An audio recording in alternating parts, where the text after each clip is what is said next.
duk wanda yake son arzikinsa ya dinga hauhawa, ya dinga gaba ga wannan sallan. Wanda yake son Allah ya sa arzikin shi ya dinga sama yana karuwa kai amfani da wannan sallan. Kuma wanda yake so Allah ya amintar da shi daga dukkanin sharri gaba daya na mutane da aljannu, kai amfani da wannan sallan. Wannan sallah ne ka tara a daren 3 ga watan musulunci na kowane wata.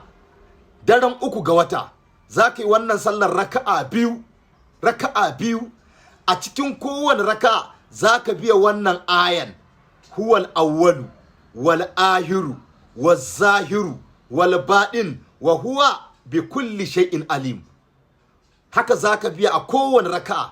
Idan ka idar kai sallama gaba kida, za ka biya sunan Allah: ya da'imu, ya da'imu, ya da'imu. Za ka biya kafa 55.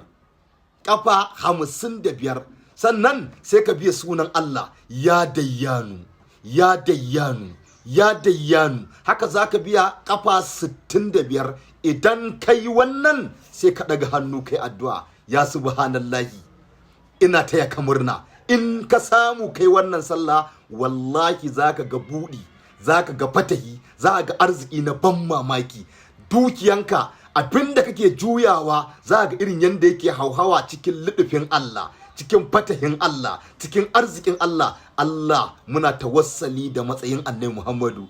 Allah, ka dinga ƙara mana soyayyen Annabi Muhammadu. Allah, ka dinga faranta mana zuciyarmu da son Annabi Muhammadu. Allah, ka biya bukatunmu, ka tsaya mana. Duk wanda ya